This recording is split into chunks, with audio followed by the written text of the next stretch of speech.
You were some form of royalty. You knew the Autobots and Decepticons. In fact, you were close with them. Your people viewed you as evil because you wouldn't let them do whatever they wanted, such as kill each other, commit arson, or try to kiss you for those weird freaks. They knew that you weren't really dating anyone. But the Autobots and Cons helped you come up with a sort of cover-up story. Made it seem like you were dating all of them. However, you weren't. They were your closest friends. And you were glad they came up with the idea and that it really helped. Eventually, you had grown to legitimately love them. All of them. Ratchet, Optimus, Bulkhead, Prowl, and Bumblebee for the Autobots. And Lugnut, Megatron, Starscream, Blitzwing, and Shockwave for the Decepticons. They didn't know, and you were really glad they didn't. With B, he would probably tease you relentlessly. Same thing with Starscream and the Blitzwings. Ratchet would immediately deny the ability to feel those feelings. And everyone else would just be disoriented and confused as to how and why.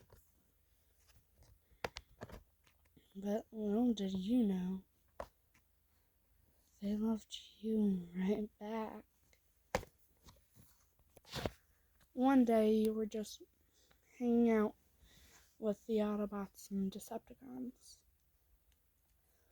One of your people came up to you and smacked you, which really angered all of the Cybertronians. And then the person says, "You have no right to control us. In fact, we should be allowed to do what we want." Then you say, "It is my duty as ruler of the kingdom to ensure safety. It may not be fun for everyone, but it ensures that everyone is safe and that no one will be getting injured. So, I'm sorry if you want to be injured.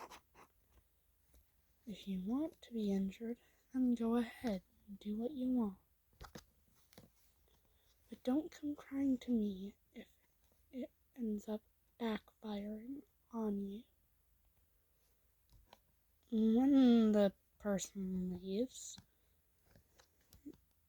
Bumblebee immediately picks you up and says, "Okay, listener, you need to start standing up for yourself, not just using words.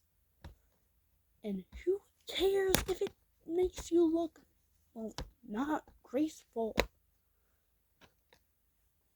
Look, you are an amazing ruler. So, they should be taking your kindness and reiterating." After a while, and, well, like usual, the Autobots and Decepticons got in a fight, nearly injuring some of your people. They knew they were going to get lectured about it later. But when Megatron was about to fall on some of your people, suddenly some strange force stops it. Then you calmly say, and that is why I had you help me build some random shields. Does that answer your question from like a week ago, Shockwave? He chuckles and says, it does indeed. Very smart. After a while, and you're in the forest with them, and as expected, you were lecturing them on fighting near your kingdom. But they weren't really listening to you. They were more focused on, well, you. Not the sound of your voice, but more or less everything about you. Your appearance, your personality, the way your voice sounded, not the words.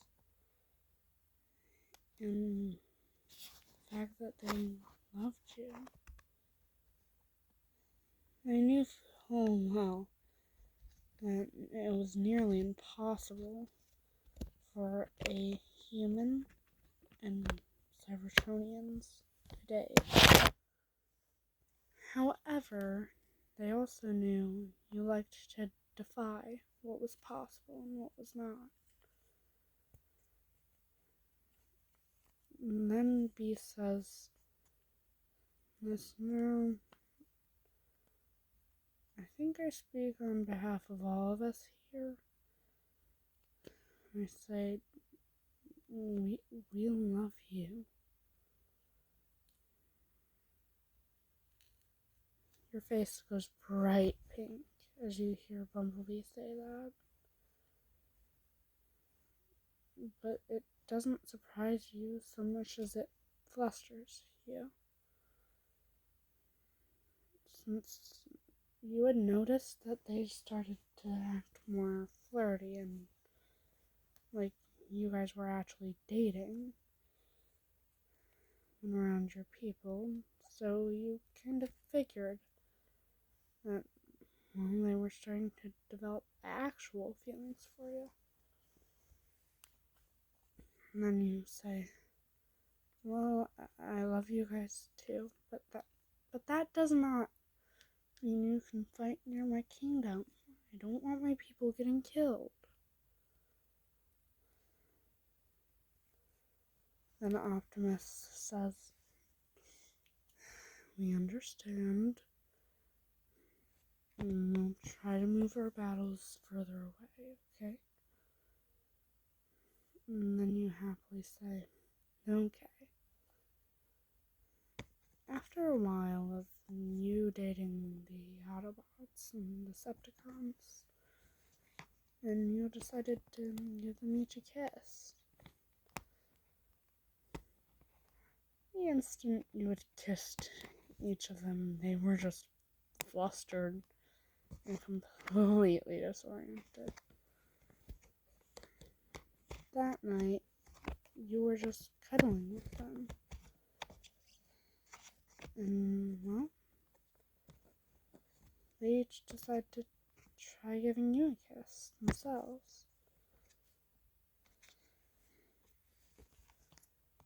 And then, when you and them notice that it's getting really dark, you say, I love you, boys. See you in the morning, okay?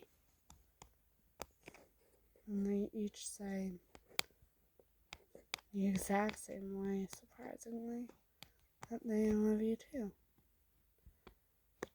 But they don't let you leave. They just turn into their vehicle forms and you end up falling asleep inside of Bumblebee.